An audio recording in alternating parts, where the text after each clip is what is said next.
वालेकुम everyone, this is Ali Hasan. उम्मीद करता हूँ आप सब लोग खैरियत से होंगे जी।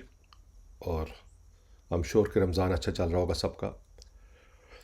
अच्छा, अब एज यू सी कि मार्केट इस वक्त दुनिया की काफ़ी वॉलेटाइल है, काफ़ी फ्लक्चुएशन है। जैसे इंटरनेशनल मार्केट स्पेसिफिकली पाकिस्तान थोड़ा सा डिफरेंट बिहेव कर रहा है, लेकिन वी नो द रीज़न क्योंकि आपके पास ज़्यादा पाकिस्तानी मार्केट में ज़्यादा इंटरनेशनल इन्वेस्टर नहीं है। That's why local mutual funds, local companies, local insurance ही ज़्यादा इन्वेस्ट कर रही हैं, और डेफिनेटली हम लोग एज अ रिटेलर भी। लेकिन ओवरऑल जो इंटरनेशनल मार्केट है वो थोड़ी सी इस वक्त, I mean what they are seeing, but मैं जो नोटिस कर रहा हूँ कि स्टॉक से पैसा निकल के गोल्ड में जा रहा है इस वक्त ज़्यादा। We don't know the reason, लेकिन आपसे यही कहना है कि आपने, अगर आप स्टॉक्स में हैं, आप अपनी इन्वेस्टमेंट की रेशो थोड़ी कम कर देंगे, पर रोकना नहीं आपने। जो सपोज़ अगर आप 100 रुपये लगाते थे तो उसको 50 कर दें अगर आपको डर लग रहा है।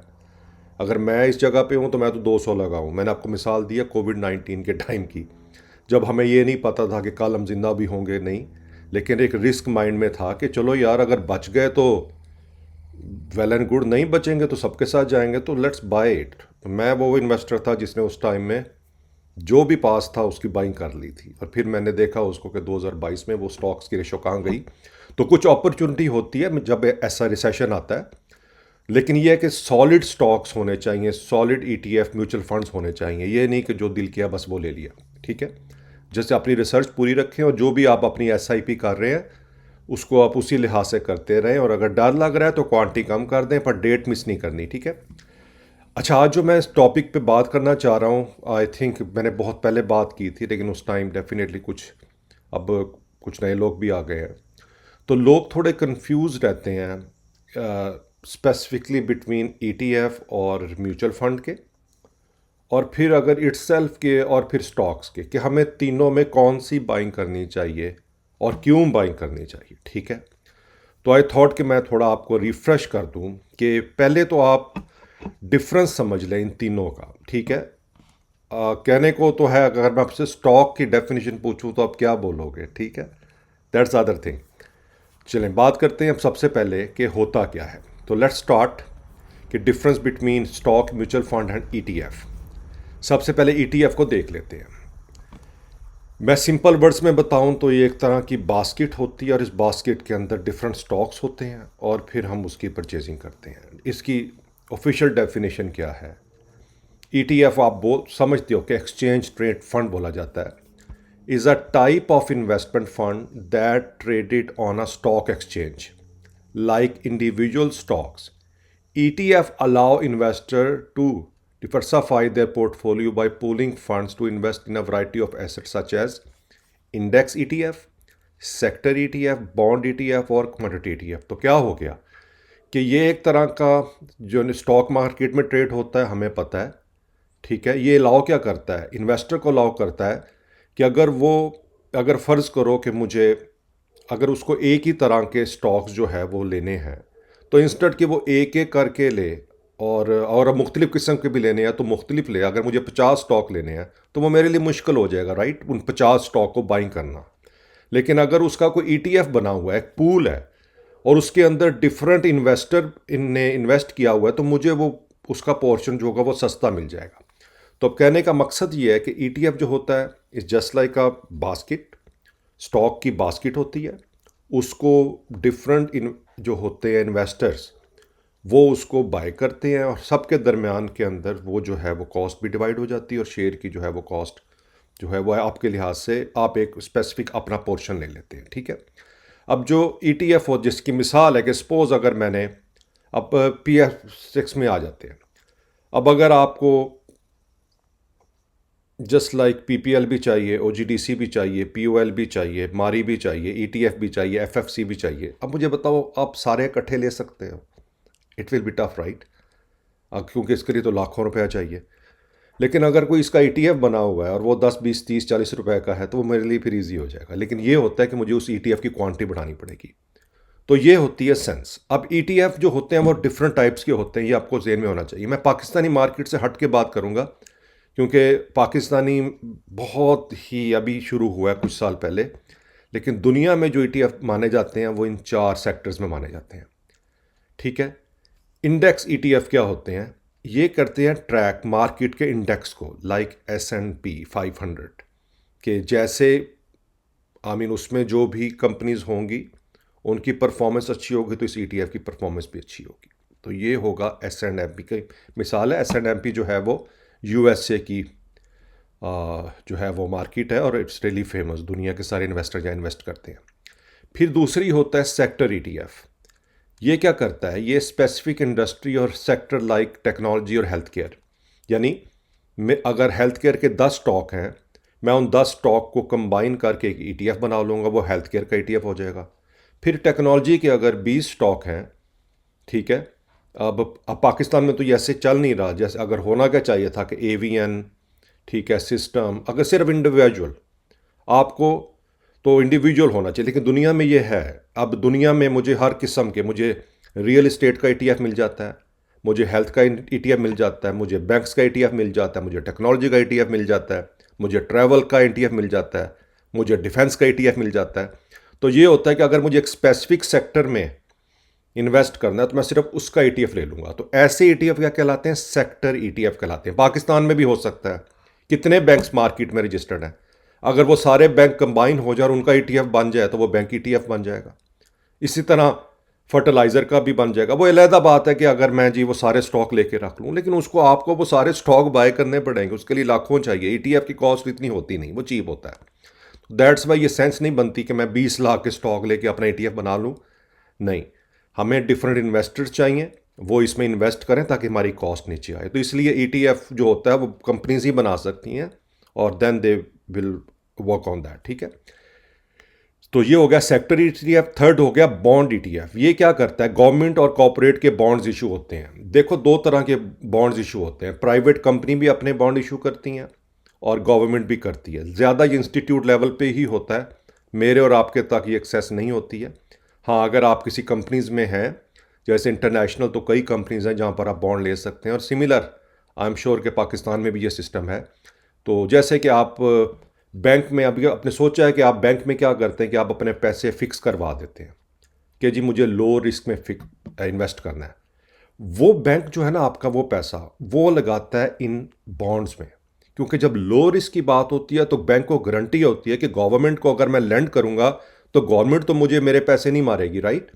वो तो जो भी मुझे इंटरेस्ट है वो मिलेगा ही मिलेगा उस वक्त पे आके।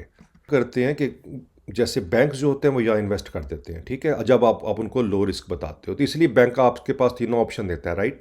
लो रिस्क, मीडियम रिस्क और हाई रिस्क। हाई रिस्क को वो क्या करते हैं? स्टॉक्स में लगा देते हैं। मीडियम में क्या करते हैं? वो बॉन्ड और स्टॉक्स का कॉम्बिनेशन बना लेते हैं।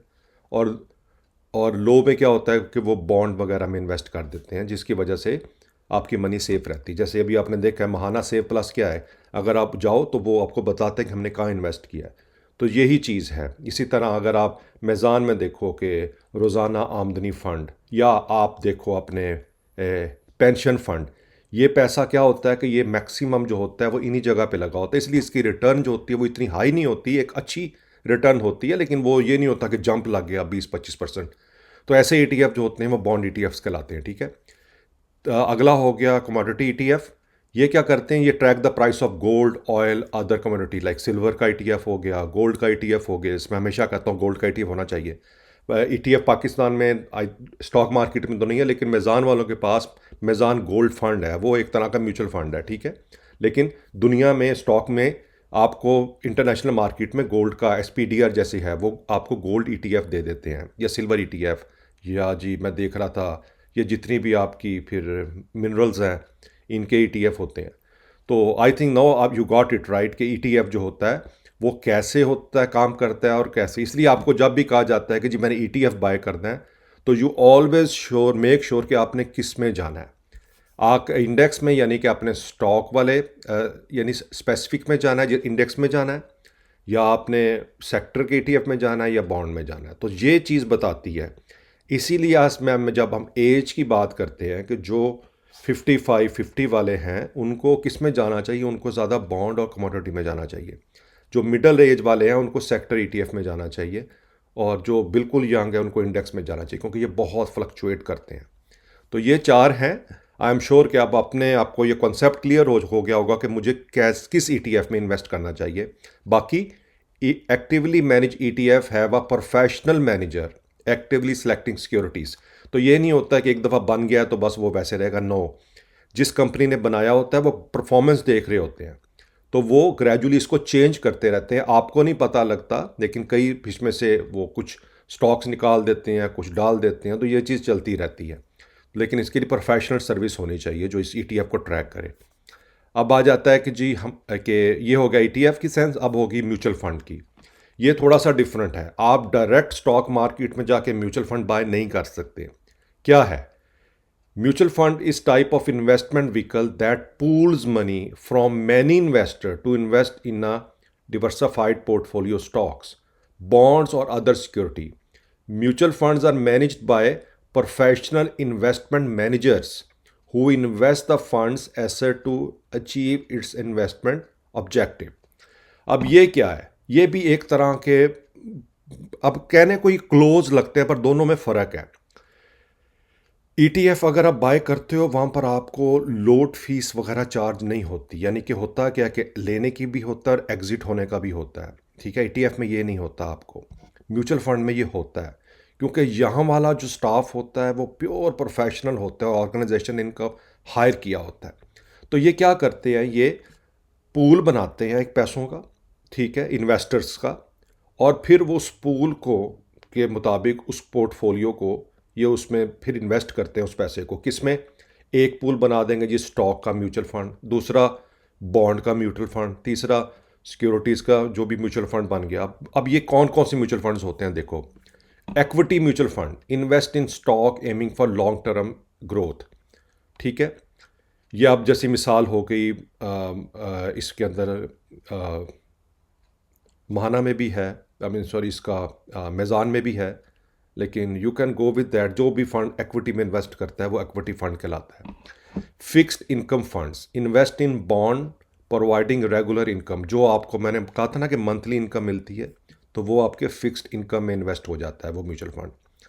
Balanced fund combine stock bond and other assets for balance portfolio, यानी क्या 50-50 50-70 आपकी एज के मुताबिक बैलेंस फंड जो होता है वो बेस्ट हो जाता है, क्योंकि आप बता देते हो, ये इसमें फिक्स नहीं होता, आप बता देते हो कि जी मुझे इंटरनेशनल में तो ये होता है कि वो आपसे पूछते हैं क्वेश्चंस और फिर आपको बताते हैं कि भाई हम 70% स्टॉक में डाल देते हैं, 30% बॉन्ड में डाल देते हैं, या 80% स्टॉक में डाल देते हैं, 20% बॉन्ड में डाल देते हैं। वो आपने बताना होता है, इससे ज़्यादा नहीं होता, ये 100 नहीं होता। बैलेंस में एक लेवल से ज़्यादा स्टॉक में इन्वेस्ट नहीं होता, एक लेवल से ज़्यादा बॉन्ड में इन्वेस्ट नहीं होता। ठीक है, तो ये होता है बैलेंस्ड फंड। तीसरा होता है money market fund invest in low risk short term debit securities. ठीक है, जो इसमें जो होता है कि आपका जो मनी मार्केट में लगाया जाता है पैसा, वो शॉर्ट टर्म के लिए लगाया जाता है, और डेट सिक्योरिटी जो होती हैं, ठीक है, उनको दिया जाता है और ले लिया जाता है। ये लो रिस्क होता है, ये भी अपर लेवल पे चल रहा होता है, वो आपको और मुझे नहीं देते ये पैसा, ज़्यादा ये गवर्नमेंट को और बड़ी कंपनीज को ही जाता है और they just move on accordingly. ठीक है, फिर सेक्टर फंड्स क्या होता है, फोकस ऑन स्पेसिफिक इंडस्ट्रीज और सेक्टर सच एज टेक्नोलॉजी और हेल्थ केयर। इसकी मिसाल क्या बन जाती है, महाना एनर्जी फंड जैसे है, वो भी एक म्यूचुअल फंड है। अब महाना एनर्जी फंड आपने देखा है ना, वो स्टॉक मार्केट के पीएसएक्स में ट्रेड नहीं होता, उसके लिए आपको सॉरी मेज़ान एनर्जी फंड, उसके लिए क्या करना पड़ता है, आपको मेज़ान बैंक में अकाउंट खोल के और उस एनर्जी फंड को बाय करना पड़ता है। सेम वे ये यूबीएल के पास भी, एचबीएल के पास भी है। ठीक है, अब सारे बैंक्स अपना अपना सेक्टर फंड जो है बना के रखते हैं, तो यू नो अबाउट दैट कि आपने किस सेक्टर का म्यूचुअल फंड लेना है, और देन फिर आप उसी में इन्वेस्ट करते हैं। फिर इंडेक्स का भी होता है, track a specific market index like S&P 500, ये भी चल रहे होते हैं इंटरनेशनल लेवल पे, और कंपनीज इसके अंदर भी सेम वे पे डील कर रही होती हैं। तो ये हो गई सेंस म्यूचुअल फंड की। अब मेजर डिफरेंस क्या है, 2-3 देख लो। म्यूचुअल फंड आप डायरेक्टली PSX में अकाउंट खोल के बाय नहीं कर सकते, इसके लिए एक प्रोफेशनल मैनेजर है जो कि आपकी इन्वेस्टमेंट जो है वो उसको पूछेगा कि भाई कौन सा म्यूचुअल फंड चाहिए, उसने ऑलरेडी वो म्यूचुअल फंड्स बनाए होंगे, वो पूल होंगे, आप इन्वेस्ट कर देते हैं। जैसे अब जैसे मेज़ान की बात करो, तो आप को जी मुझे एनर्जी फंड में डालना है, तो वो आपको क्या करेगा, वो आपको मेज़ान एनर्जी फंड के म्यूचुअल फंड में इन्वेस्ट कर देगा। फिर हो जाएगा आपका AMMF, ये अलमेज़ान म्यूचुअल फंड है, वो क्या करता है, वो स्टॉक्स में करता है सपोज, तो वो उसमें इन्वेस्ट कर देगा।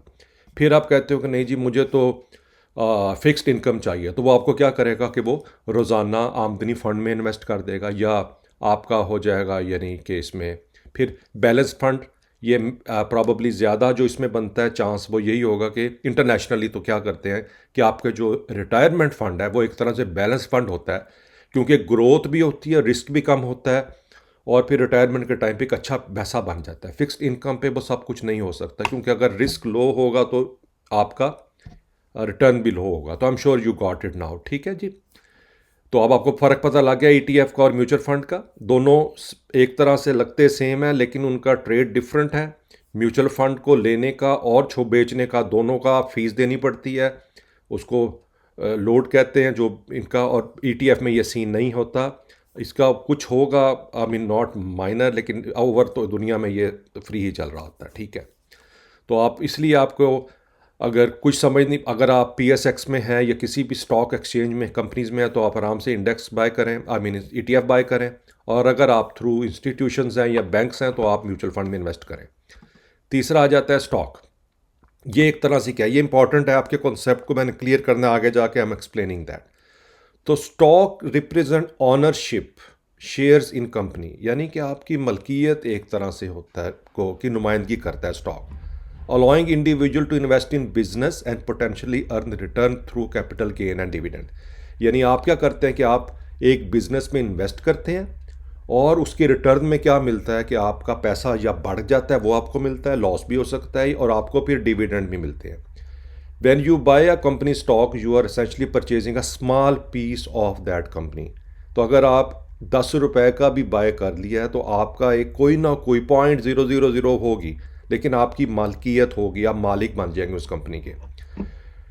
This give you a claim on its earning and assets and you may be entitled to voting rights and dividend payments. तो क्या हो गया कि आप एक तरह से जब इन्वेस्ट करते हैं तो मालिक बन जाते हैं, मालिक बनने के बाद आप उसके लॉस प्रॉफिट डिविडेंड के भी मालिक बन जाते हैं, जितना पोर्शन आपने इन्वेस्ट किया होता है उतना, और आपको वोटिंग राइट्स भी दिए जाते हैं। और आप कंपनी पॉलिसीज, जब भी कंपनी आपसे पूछती हैं, अक्सर आप ईमेल भी आती होगी आपको कि इसकी वोटिंग करवा रहे हैं, तो कंपनी जो भी डिसीजन लेती है वो शेयर होल्डर से पूछ के ले सकती है, वो इंडिविजुअल नहीं ले सकती, ठीक है। इस जो भी स्टॉक मार्केट के अंदर रजिस्टर्ड स्टॉक्स हैं, जो नहीं है, जैसे अब पहले ट्विटर था ना, तो वो स्टॉक मार्केट में था, लोगों की वैल्यू होती थी, वो जो भी करते थे ट्विटर को फॉलो करना पड़ता था। एक्स जो था वो, अब एक्स जो है वो इस वक्त स्टॉक मार्केट में नहीं है। एलन मस्क अलोन उसको अब चलता है, और जो मर्जी वो करे वो उसकी पॉलिसी है, क्योंकि अगर कंपनी स्टॉक मार्केट में रजिस्टर्ड होगी तो फिर शेयर होल्डर की सुननी पड़ेगी, जब वो नहीं होगी तो वो नहीं पड़ेगी उनको, वो अपने डिसीजन ले सकते हैं। अब दो तरह के स्टॉक टाइप होती है, एक कॉमन स्टॉक होते हैं, एक प्रेफर्ड स्टॉक होते हैं। ये क्या होता है common stock? Represent ownership in a company and give share holder voting right. इसमें कॉमन स्टॉक में क्या होता है कि आपको वोटिंग राइट मिल जाता है, ठीक है। प्रेफर्ड में क्या होता है? Priority over common stock in terms of dividend payments and liquidation proceed. Preferred stock holder typically don't have voting rights but receive fix dividend. Google में ना दो तरह के स्टॉक है, एक है GOOG, एक GOOGL। जो GOOGL है ना, उसके अंदर आपको वोटिंग राइट्स हैं, जो GOOG है उसमें वोटिंग राइट्स नहीं है। तो ये इस तरह कंपनीज करती हैं, वो फिर बना देती हैं कि ये कॉमन स्टॉक है या प्रेफर्ड स्टॉक है। तो जब भी आपने बाय करना है, यू हैव द डिफरेंस, आपको जेन में बिठाना चाहिए कि अगर आपने कंपनी की पॉलिसियों में कल को वोट करना है तो आपको कॉमन स्टॉक बाय करना पड़ेगा, अदरवाइज प्रेफर्ड जो होगा उसमें आपकी वोटिंग नहीं होगी, हाँ आपको डिविडेंड कैपिटल गेन मिलता रहेगा। सो आई एम श्योर कि ये चीज़ आपको एक चीज़ नई होगी आपके लिए, और इट विल बी हेल्पफुल, ठीक है जी। अब आ जाते हैं आपके क्वेश्चन पे। ये दो सिमिलर क्वेश्चन हैं, तो आई थॉट कि इसको क्लैरिटी दे दूं मैं, ठीक है। तो नंबर 1 है मुबशर हसन ताहिर का, sir don't you think investing in conventional banks are हराम। और एक और साहब ने पूछा था, मैंने सिमिलर लग रहा था, स्टॉक मार्केट इज़ हराम और हलाल।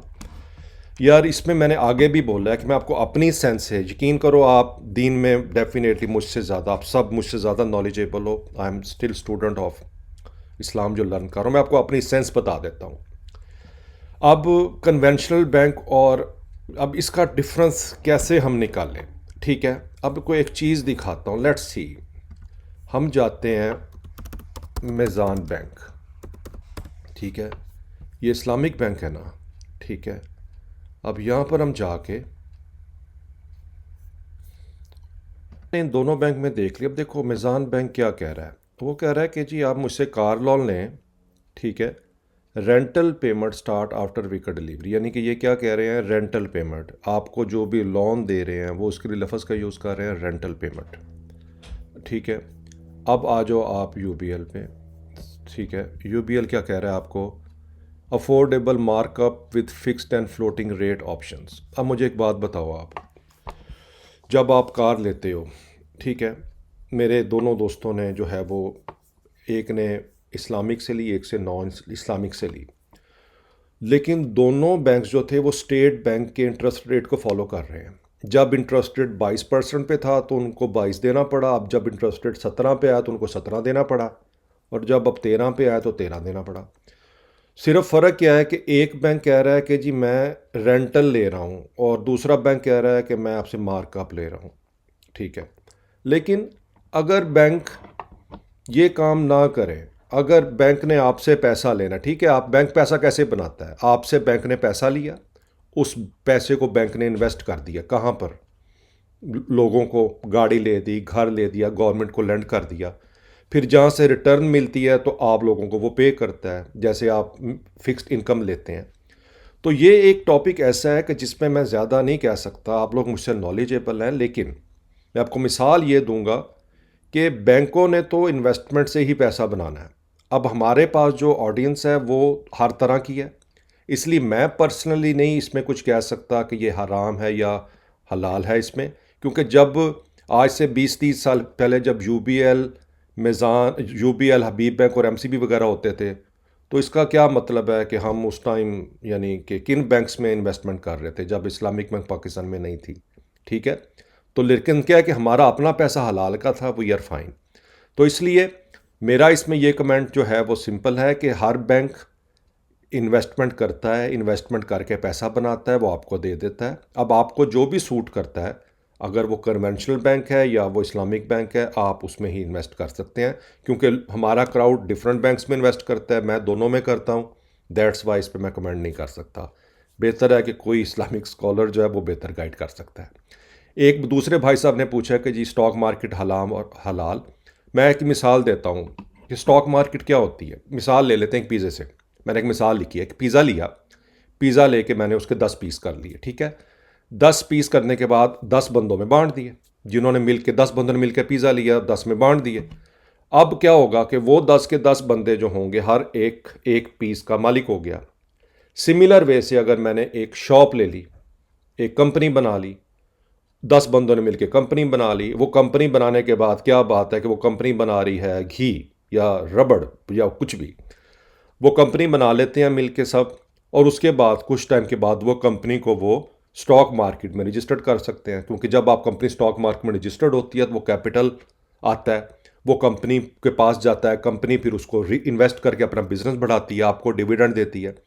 तो मुझे बताओ ये हराम किस तरह हो गया, क्योंकि जब एक बिज़नेस में पैसा लग रहा है, एक बिज़नेस मैं बना रहा हूँ और उस बिज़नेस के थ्रू मैंने अपनी इन्वेस्टमेंट जो की है उसको जो है मैं उसका रिटर्न जब ले रहा हूँ, तो थिंक अबाउट इट कि कैसे वो हराम हो गई। अगली मिसाल देता हूँ, आप अपना रेंट में घर देते हो किराए पे, ठीक है, आप किराया ले रहे हो। सिमिलर वे से रीट क्या करती है स्टॉक मार्केट में, रीट जो भी स्टॉक है आपका, डॉलमेन सिटी रीट, वो भी क्या करती है, वो ये डॉलमेन मॉल बनाती है, मॉल बना के उन दुकानों को किराए पे दे देती है, किराया पे देने के बाद वो किराया लेती है और आपको उसका डिविडेंड दे देती है। तो मुझे बताओ इसमें हराम कहाँ से हो गया। इसी तरह ठीक है, मैं शॉप की मिसाल दे देता हूँ कि आपके एक दोस्त ने शॉप बनाई, आपको उसने बोला कि यार मुझे इस सेगमेंट पे जो है वो घी और चीनी का लिए पैसे चाहिए, तो इसका ऐसा करता हूँ, इस सेगमेंट में हम घी और चीनी लेते हैं और जो भी हमारी सेल होगी वो आधी आधी। जब ऐसा होगा तो आप तो नहीं बैठे, आपका दोस्त बैठा, उसने घी और चीनी बेचा, प्रॉफिट आधा आधा कर लिया। अब फर्ज करो कल को वो दुकान बड़ी हो जाती है जस्ट लाइक, और वो क्या करता है कि उसको स्टॉक मार्केट में रजिस्टर्ड कर देता है, कि क्या करता है कि जी अपने ब्रांड्स बना लेता है, और जो वो आपके अलावा अगर 10 और को पैसा देगा तो मुझे बताओ वो उसका बिजनेस हराम कैसे हो गया। तो ये आई डोंट थिंक सो कि अगर ये वाकई हराम होता तो इस्लामिक कंट्रीज़ इसको अलाउ करती। बहरहाल ये मेरी सेंस है, फील फ्री टू कमेंट। मैं बार बार कह रहा हूँ कि आप सब मुझसे ज़्यादा दीन को समझते हैं, तो आई एम श्योर कि आप इसको, ये मेरी अंडरस्टैंडिंग है about to invest stock market. ठीक है जी। अब्दुल रज़ाक कह रहे हैं कि जी सर 2 और 3, okay, I mail Mahana about new product of Mahana, they reply me that now anybody invest in Mahana ETF directly through Mahana portal. Okay, thank you Abdul Razzaq, Makkah से हैं ये। इन्होंने बोला है कि अब महाना का जो है साइट से आप महाना ETF भी बाय कर सकते हैं, पहले आपको PSX में बाय करना पड़ रहा था।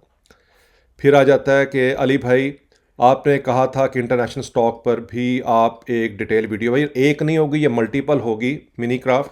इंशाल्लाह ताला नेक्स्ट मेरी वीडियो जो अब आएगी कल परसों, वो मैं इंटरनेशनल ETF पे ला रहा हूँ और फिर मैं कवर करता रहूँगा। ये बहुत बड़ा टॉपिक है तो आई विल कवर, मुझे याद है, लेकिन इसमें काम बहुत ज़्यादा होता है, इट्स नॉट वन वीडियो में कवर नहीं किया जा सकता। बहरहाल अगली वीडियो देख लीजिएगा। फिर अरसलान शहजाद कह रहे हैं महाना पे sir is the high risk और low risk fund. As per महाना यार वो लो रिस्क है, क्योंकि वो इसमें बॉन्ड्स वगैरह में भी, गवर्नमेंट सिक्योरिटी में भी इन्वेस्ट करते हैं स्टॉक के साथ, तो वो लो रिस्क में आ जाते हैं। बिलाल रजा कह रहे हैं अली भाई we can not withdraw money into our RDA account with the Mahana, I talk to Mahana WhatsApp contact number, they said you can invest with RDA but you can not withdraw और withdraw, you need to must have a Pakistani any local bank account, please update me. यार ये actually RDA की मकसद ही ये था कि उसके अंदर ओवरसीज़ इन्वेस्टमेंट की जाए।